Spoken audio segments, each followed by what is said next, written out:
Paz de Cristo, povo de Deus. Hoje vamos falar um pouquinho sobre interpretação bíblica. Como podemos interpretar a Bíblia corretamente? Nós estamos lendo uma passagem da Bíblia, como a gente pode interpretar aquele texto corretamente? E aqui eu quero trazer dois aspectos importantes, não tem só esses dois, mas aqui são dois aspectos importantes que vão te ajudar muito. Primeira coisa, gente, quando você for interpretar a Bíblia, você precisa entender o contexto da passagem a qual você está lendo. Então, esse aqui é um dos mais importantes que tem. O que é contexto? Primeiro, contexto imediato. O que é isso? Você está lendo um versículo, você precisa entender o que vem antes e o que vem depois daquele versículo para você conseguir entender aquele versículo. Qual é o assunto que está sendo tratado? Também, você precisa entender qual é o assunto do capítulo a qual você está lendo. Você não pode tirar um versículo, isolar esse versículo e falar aquilo que você quer. Muitas pessoas usam isso para fazer heresias, para fazer coisas erradas, tirar o versículo do contexto, você consegue fazer o que você quiser. E não é assim que nós interpretamos a Bíblia. Você precisa entender qual é o assunto do capítulo. Se for preciso, qual é o assunto do livro no qual você está lendo, qual é a temática desse livro. E também o contexto histórico e o contexto cultural. Quem escreveu o livro? Para quem ele escreveu o livro? Por que ele escreveu esse livro? Qual era o contexto histórico do povo que recebeu esse livro? O que estava acontecendo naquela cidade? Como era aquela cidade? Como era aquele povo? Qual era o problema que eles estavam enfrentando? Por que o autor escreveu essa carta? Então, tudo isso é muito importante na hora de você interpretar a Bíblia.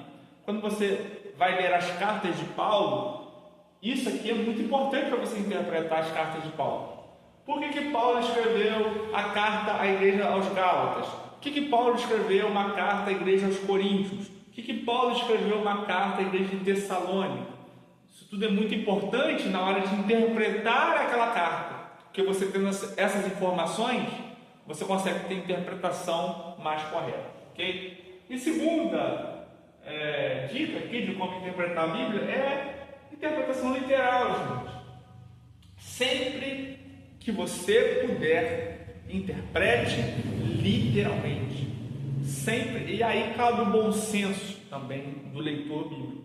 Então, sempre que der, interprete literalmente, não alegorize o texto, não transforme o texto em símbolos, não dê ao texto aquilo que você quer. Interprete literalmente, a palavra que está ali é o que o autor quis dizer. É claro, há textos que são símbolos. Apocalipse tem muito simbolismo, Daniel tem muito simbolismo, mas assim, sempre que der, sempre que você lê o texto e dá para interpretar ele de forma literal, interprete literalmente. E eu quero aqui usar um exemplo dessa interpretação, Romanos 12, 20. Olha como na leitura natural você vai entender o que é literal e o que é figurado. Assim, olha.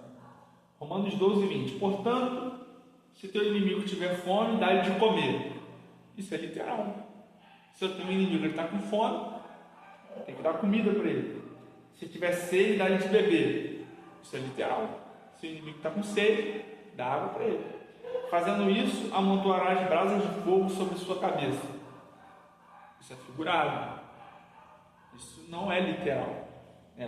Se você der água e comida para o seu inimigo, não vai ficar brasas de fogo sobre a cabeça dele. Isso é simbólico. O que significa isso? E aí você precisa descobrir o significado desse texto. Provavelmente, o que significa brasas de fogo sobre sua cabeça? Constrangimento, arrependimento.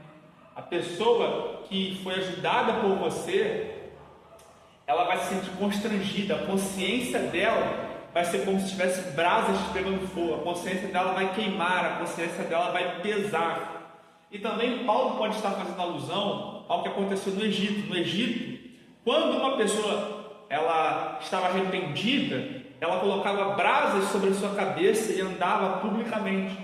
Então pode ser isso, olha, quando você faz o bem, essa pessoa a qual você fez o bem, ela se arrepende. ela se constrange. Então espero ter ajudado você. Deus abençoe.